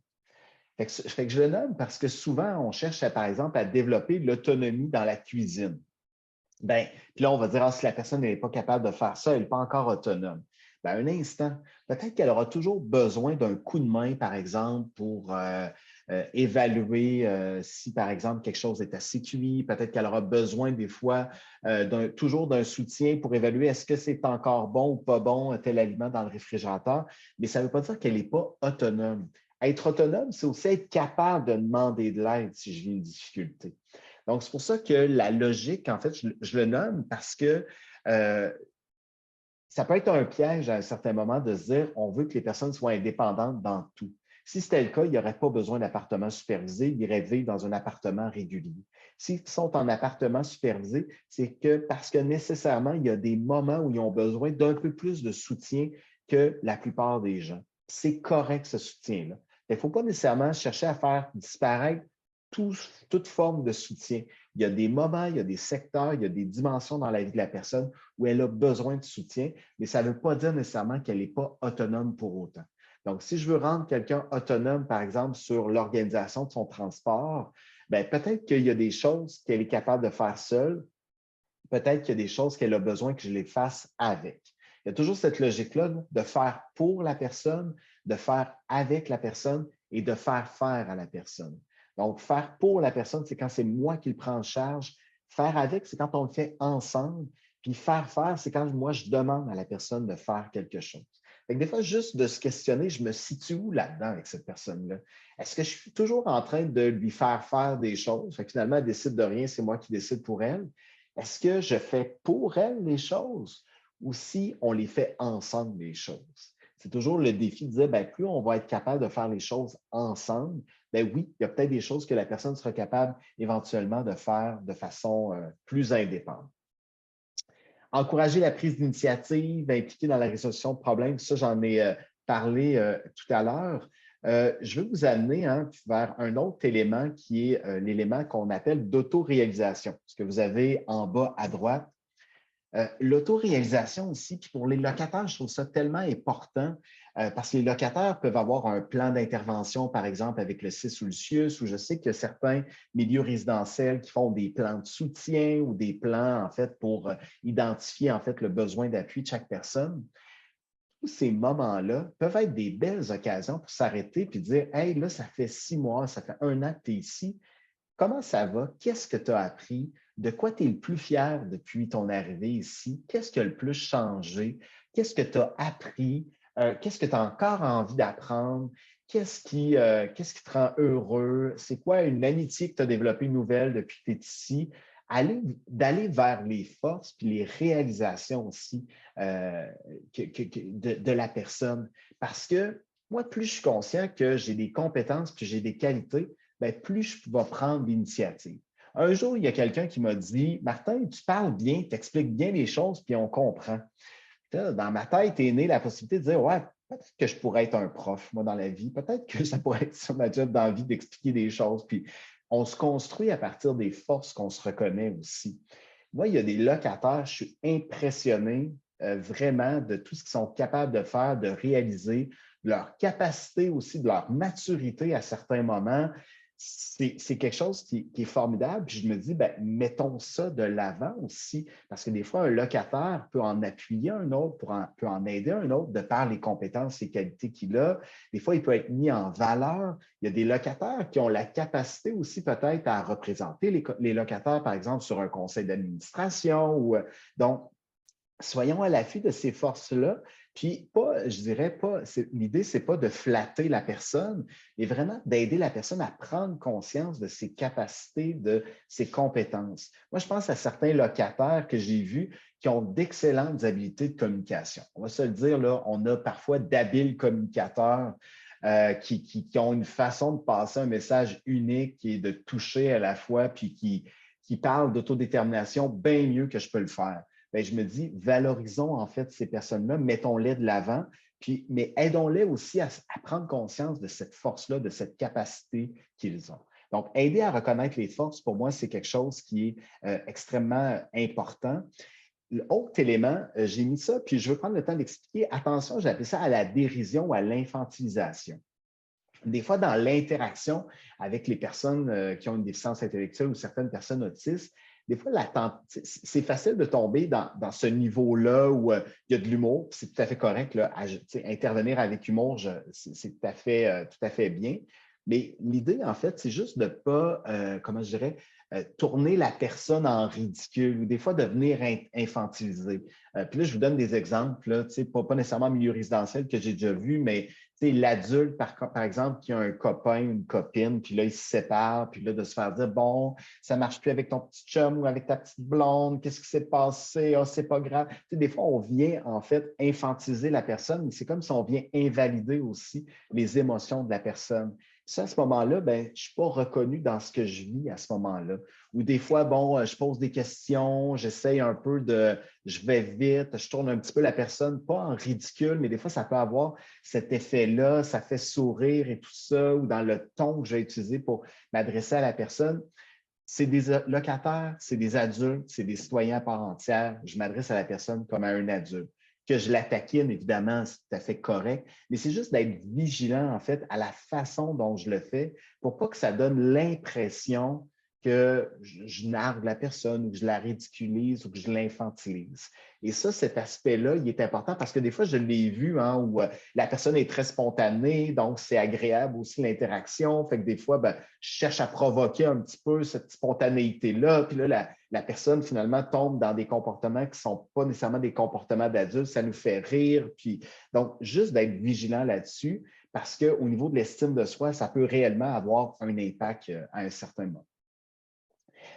Il y a un volet important quand il y a une question d'autodétermination, c'est le volet qu'on appelle de l'empowerment psychologique. L'empowerment, puis je vais rapidement là-dessus, en fait, c'est d'avoir la conviction qu'on peut agir, qu'on peut faire quelque chose. Vous savez, puis on ne se fera pas de cachette, là, toutes les études montrent que malheureusement, les personnes qui ont des déficiences intellectuelles, les personnes autistes, sont plus susceptibles d'être victimes d'abus que le reste de la population. Ça, c'est un fait. Faut qu'on vive avec ça. Puis en même temps, le réflexe pourrait être de dire, bon, ben, puisqu'ils sont plus susceptibles d'être victimes d'abus, on va les protéger. On va mettre des murs autour d'elles. Si on fait ça, en fait, on finit par provoquer l'effet inverse. Je vais vous parler de risque tout à l'heure, mais on les rend encore plus vulnérables. Ce qu'on veut, c'est que la personne sache qu'elle a le droit de dire non, qu'elle est capable de prendre des initiatives, qu'elle a des droits, puis qu'elle peut faire valoir ces droits-là. Donc, c'est ça l'empowerment psychologique. De plus en plus, on parle des pères aidants. Dans le réseau de la santé, il y a une expression qui revient des fois qui est usager ressources. Des personnes, en fait, qui vont en aider d'autres aussi à faire valoir leurs droits. Tout ce mouvement-là, il est extrêmement important pour que les personnes soient capables d'exprimer leurs droits, de les faire valoir, puis d'être capable d'assurer sa sécurité. Si moi, il y a quelqu'un qui essaye de profiter de moi, puis que finalement, je suis mal à l'aise, puis je finis par dire oui à tout ce qu'on me propose, je ne suis pas capable de m'affirmer, je suis pas mal plus à risque d'être abusé que si je suis capable de dire non, je suis capable d'aller chercher de l'aide. Il y a une expression qui existe qu'on appelle la tendance à l'acquiescement. Tendance à l'acquiescement, c'est la tendance à dire oui. Moi, si je rencontre un groupe de locataires, puis je leur dis comment ça va chez vous? Comment ça se passe, là, par exemple, là, ici, là, depuis que vous êtes emménagé, là, depuis 6 mois, depuis 1 an? Comment ça se passe? La réponse est toujours ah, ça va super bien, ça va toujours bien. Est-ce qu'il y a des conflits? Non, il n'y en a pas de conflits, tout va toujours bien. Est-ce que c'est agréable de vivre ensemble? Oh oui! Donc, cette tendance-là, là, elle est vraiment incarnée à l'intérieur des personnes parce que parfois, la vie, puis il y a toutes sortes de choses aussi qui a fait en sorte que les personnes ont acquis un peu cette façon-là de s'adapter, puis d'être aimé, d'être accepté, d'être reconnu. Tu sais, es-tu de bonne humeur? Oui, je suis de bonne humeur. Est-ce que ça va bien? Oui, ça va bien. Bien, c'est une façon aussi de se sentir entouré, de se sentir comme les autres, de se sentir accueilli. Est-ce que tu as compris? Ah oui, j'ai tout compris. Ah, pas sûr, mais je vais te dire que j'ai tout compris là, parce que je ne veux pas que tu penses que je n'ai pas compris.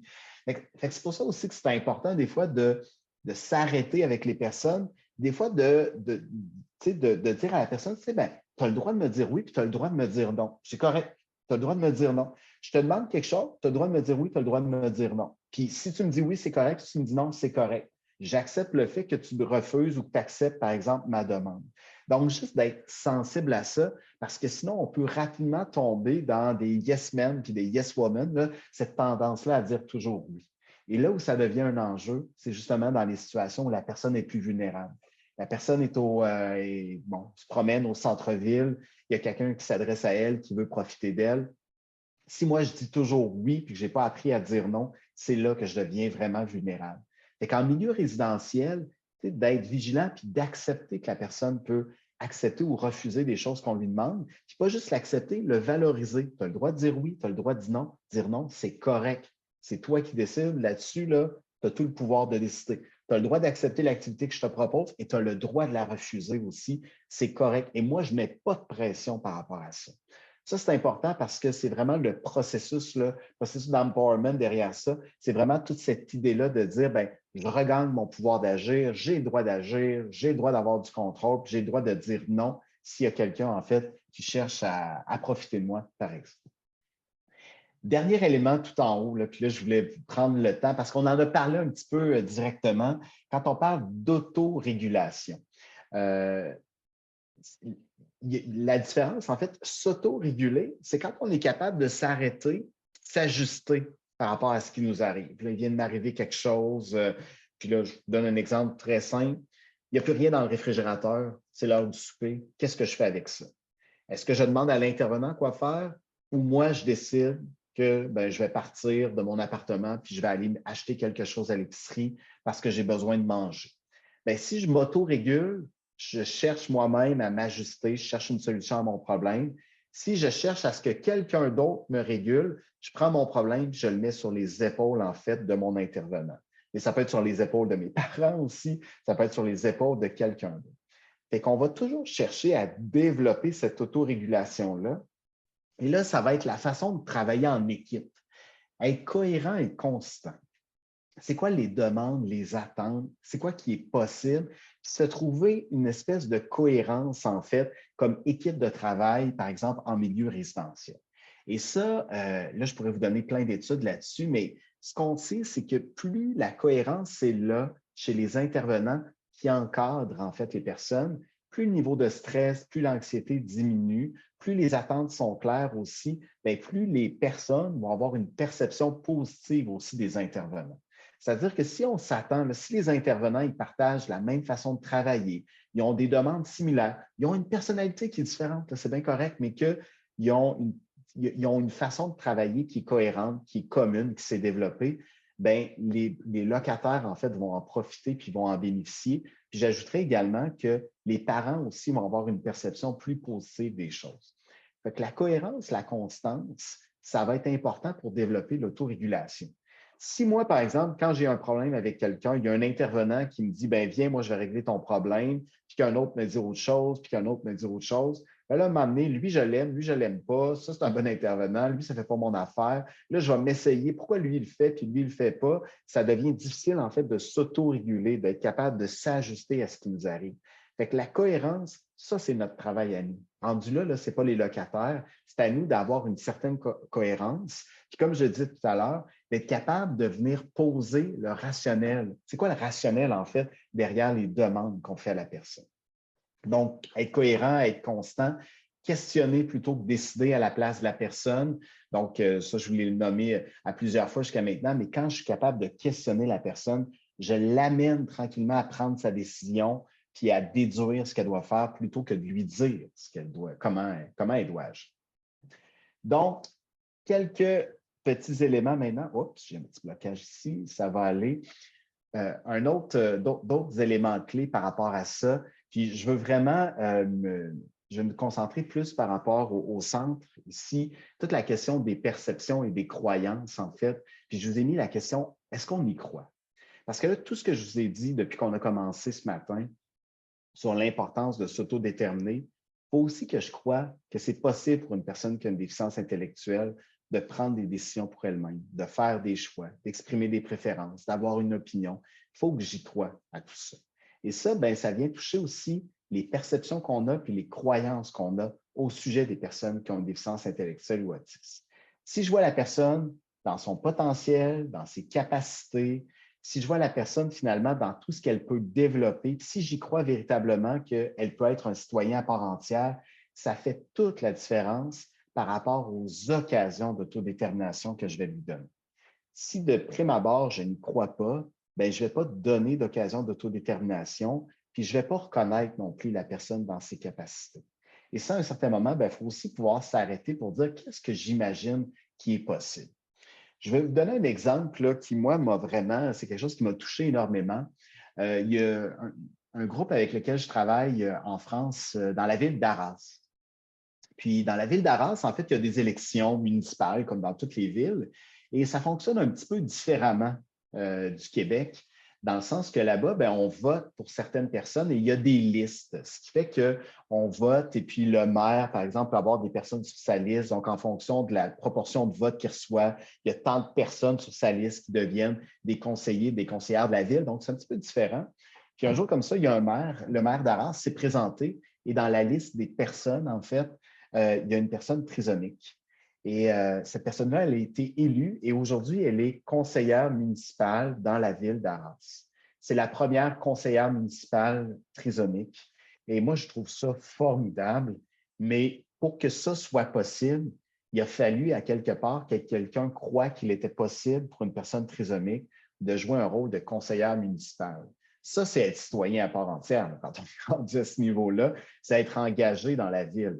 Et moi, je l'ai rencontrée à plusieurs reprises. Elle est venue au Québec avec une lettre de mission me disant qu'elle était en mission de par la ville d'Arras pour venir voir tout ce qu'on faisait au Québec par rapport à la question du handicap et tout ça. Mais c'est un exemple un peu extrême, mais ces plafonds de verre-là, en fait, qui tombent les uns après les autres, c'est important aussi de les voir tomber. Puis si ces plafonds de verre-là peuvent tomber, c'est parce qu'à la base, il y a des gens qui croient que c'est quelque chose qui est possible. Moi, je suis persuadé qu'au sein de tous vos conseils d'administration, dans les prochaines années, va siéger des personnes qui ont des déficiences intellectuelles ou autistes, certains de vos locataires, je suis persuadé, parce qu'on va arriver tout doucement à ça de plus en plus. Je sais qu'il y en a qui le font déjà d'ailleurs, mais je pense que ça va devenir une bonne pratique à installer. Puis, ça va nous demander des ajustements, ça va nous déranger, ça va peut-être questionner nos façons de faire, mais c'est quelque chose qui va probablement s'installer. J'ai vu dans des milieux résidentiels, parfois aussi les locataires impliqués dans l'embauche des intervenants, dans la sélection du personnel. C'est quand même des initiatives intéressantes sur lesquelles on peut réfléchir, comment on voit ça, comment ça peut se passer. Moi, je l'ai vu avec des personnes polyhandicapées, même impliquées dans la sélection du personnel. J'ai trouvé ça formidable parce que ça a demandé tout un processus d'embauche différent.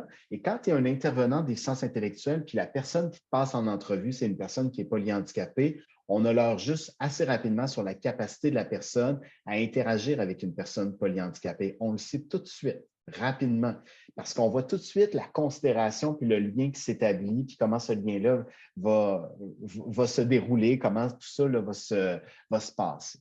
C'est pour ça que c'est le type, moi je crois profondément à ça, c'est le type de capacité, c'est le type de chose qui est possible, mais après, il faut le réfléchir. Si je prends l'exemple de l'embauche, ben, les personnes qui ont une déficience intellectuelle sont impliquées peut-être à différents moments de l'embauche, mais il y a peut-être des étapes de ce processus-là où ce n'est pas eux qui gèrent, puis c'est tout à fait correct. Mais par contre, ça vient dire à quel point c'est chez eux que cet intervenant-là va travailler, au moins avoir le droit de donner son opinion sur qui, par exemple, il va avoir dans son environnement.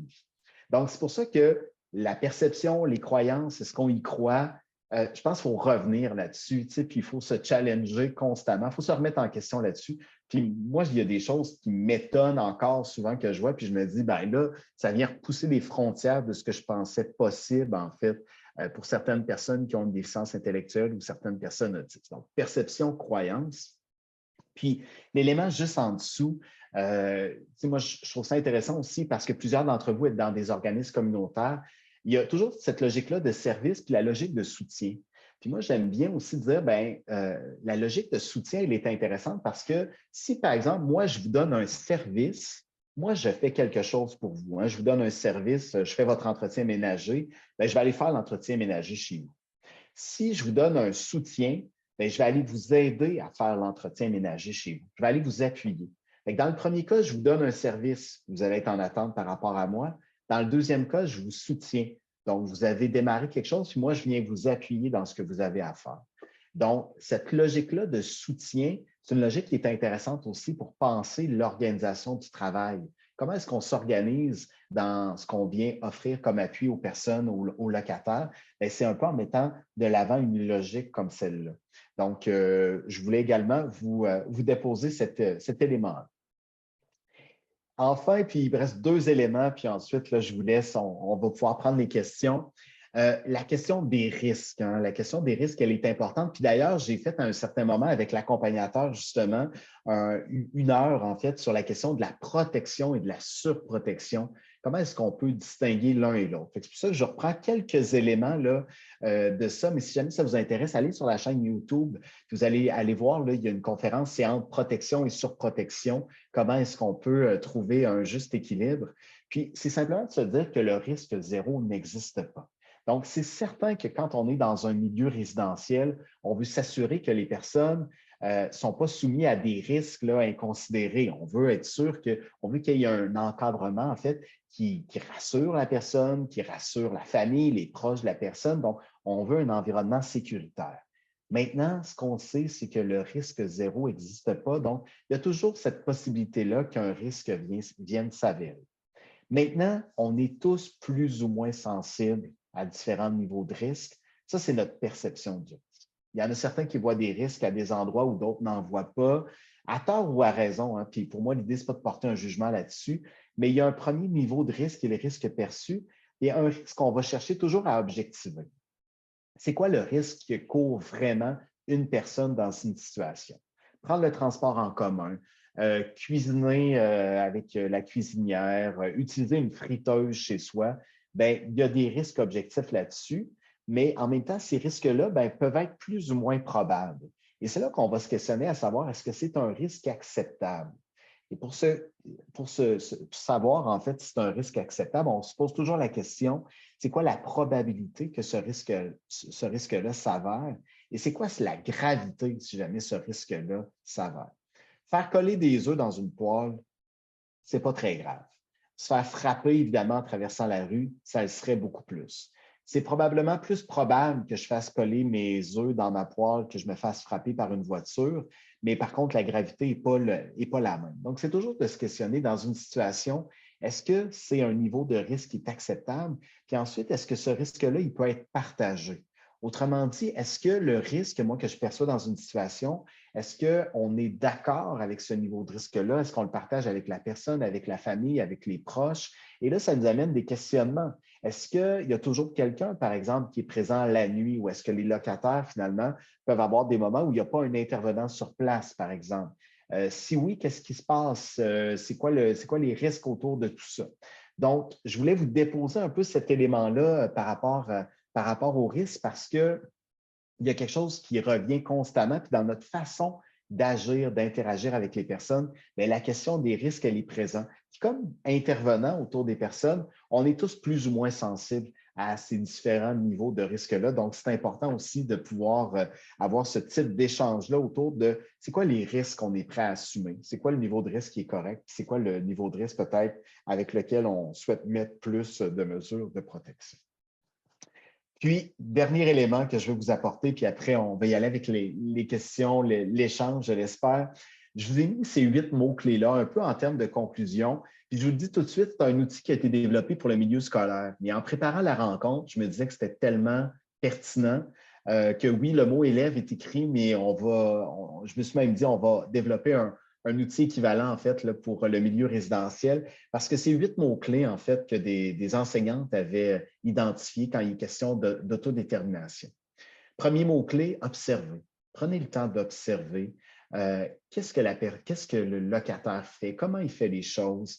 Donnez du temps, regardez-le en interaction, dans les contextes, comment il s'organise dans son appartement. Observez des fois des petits gestes qui peuvent paraître anodins, mais qui des fois témoignent vraiment de son autodétermination. La position du corps, la façon de faire des demandes et tout ça, parce que notre façon à chacun de prendre des initiatives peut être tout à fait différente. Vous avez des locataires, je suis persuadé, qui parlent beaucoup, qui prennent beaucoup de place. Vous en avez des plus timides aussi. Donc, observez un peu leur façon de prendre leur place, leur façon de s'affirmer, leur façon d'accepter, de refuser. C'est un premier élément important. Être capable d'attendre. Je vous le disais tout à l'heure, mais laisser du temps, laisser de l'espace, laisser émerger les choses. Il y a un conflit entre deux locataires. OK, il n'y a pas nécessairement d'urgence de régler ça dans l'immédiat rapidement. Des fois, c'est bon aussi de soutenir une personne, de soutenir l'interaction entre les deux, plutôt que de sauter tout de suite dans la mêlée puis de vouloir aller régler ça à leur place. Donc, des fois, être capable d'attendre pour accompagner adéquatement, prendre le temps d'écouter, des fois reconnaître des intérêts, des préférences, des façons de faire. Les locataires peuvent avoir tendance assez vite à se mouler sur ce que nous, on va leur demander. Mais quand on laisse émerger les façons de faire des personnes, dans un des projets, en fait, là, je me rappelle d'un parent qui disait, ben là, il a commencé à installer ses trucs dans la cuisine, puis là, il me semble qu'il ne met pas les chaudrons. Moi, je les aurais rangés. Les verres, il ne range peut-être pas à la place où je les aurais rangés. Ben, il y a peut-être une raison à tout ça. Il n'y a pas d'urgence. Attendons, écoutons, laissons aller les choses, puis on va voir un peu comment ça se passe. Et c'est pour ça que l'autre élément d'après, c'est d'être capable aussi des fois de lâcher prise sur certains éléments. On ne mange pas tous équilibrés à tous les jours avec les bonnes portions et le guide alimentaire canadien. Des fois, on se lève tard. Ça nous est tous déjà arrivé un jour ou l'autre d'être en retard au travail sur certaines choses. Ça ne veut pas dire d'être négligent, mais des fois aussi juste de lâcher prise, d'assouplir, et c'est le mot qui suit, d'être flexible par rapport à certaines choses aussi, de façon à se dire, bien, il y a quelque chose qui va s'ajuster dans l'action. On n'a peut-être pas besoin de toujours tout contrôler, tout décider. Des fois, c'est plus notre besoin à nous auquel on répond quand on est très directif que le besoin des locataires. Donc, c'est pour ça, assouplir, se donner aussi de la marge de manœuvre, prendre pour acquis que oui, les besoins des uns et des autres peuvent être un petit peu différents. Soutenir, en fait, le soutien, c'est ce que je vous disais tout à l'heure, d'être plus dans une logique de soutien plutôt qu'une logique de service. Permettre, hein, créer des occasions. Qu'est-ce qui est possible? Vous êtes dans un milieu résidentiel, mais vous êtes aussi dans un quartier. Qu'est-ce qu'il y a dans le quartier? Il y a une bibliothèque, il y a un parc.